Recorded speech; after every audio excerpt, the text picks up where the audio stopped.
I spend more time with the car than I do my wife. She doesn't get it whatsoever. She thinks I'm completely barking mad. My daughter refuses to let me drive her to school in the car because it's embarrassing. My name is Lee, and this is the room that I built for me and my car, Frank the Bullitt.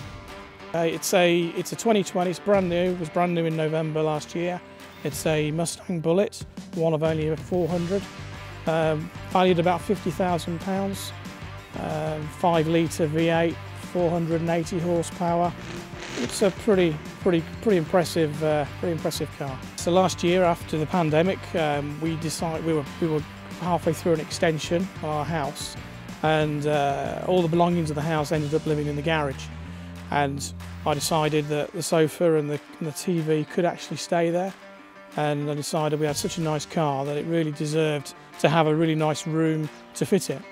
So that was the basis of how we started. I was pretty much given free rein. I didn't have to mix colours and mix cushions and soft furnishings. It was pretty much, it's your garage, you do what you like. I mean, I've basically done it over the last probably 6 to 7 weekends. Weather's been awful, we're in lockdown, nowhere to go, nothing to do. So I've been hiding myself away in the garage. I think it's cost less, well it has, it's cost less than £1,000 to do this from start to finish. Obviously a lot of stuff to be recycled from inside the house, but I think the results look pretty impressive. My wife, she's just let me get on with it. I think she's given up the will anymore. My wife and daughter are obsessed with online shopping, and I got sick of having all these Amazon boxes and everything in my garage, because obviously they don't go anywhere, they just stay there. So I've actually made a room now that looks like a front room, because they wouldn't dare leave boxes and things lying around there. So they now treat this in the same manner. Although my wife does think I'm absolutely barking mad. Doesn't get it, doesn't understand it, doesn't understand the car. My daughter refuses to let me drive her to school in the car because it's embarrassing. He's always wanted to do it, so I kind of let him get on with it. It was just far easier than arguing. I spend more time with the car than I do my wife.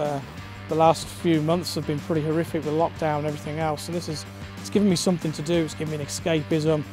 Every man's dream. I've got the car I wanted, and I've got to actually build a space for it. My wife, yeah, she brings cups of coffee and bacon sandwiches out, but the reality is I've absolutely loved doing this. It's been a real man. A real time spent with power tools and just build something from scratch, and yeah, it's been great, really good fun. It's taken a long time. I haven't seen him for 5 weekends. Before that, he just shut himself in here anyway, cleaning cars, polishing cars. Fortunately, I know my place. The cars come first, the garage comes first. What do we do together? Well, we sit here watching nice romantic movies together. We watched the remake of the Bullitt the other day. Obviously, I had to wipe the windscreen afterwards because it got a bit emotional. Yeah, and just literally sitting there, the sound of the V8. I mean, my neighbours know what time it is in the morning by me starting the car. So it's, yeah, it's really good street. I live in a really good road, full of petrol heads, really understanding neighbours, because they have to be. I've got an amazing understanding wife. Daughter not so, but we'll work on her.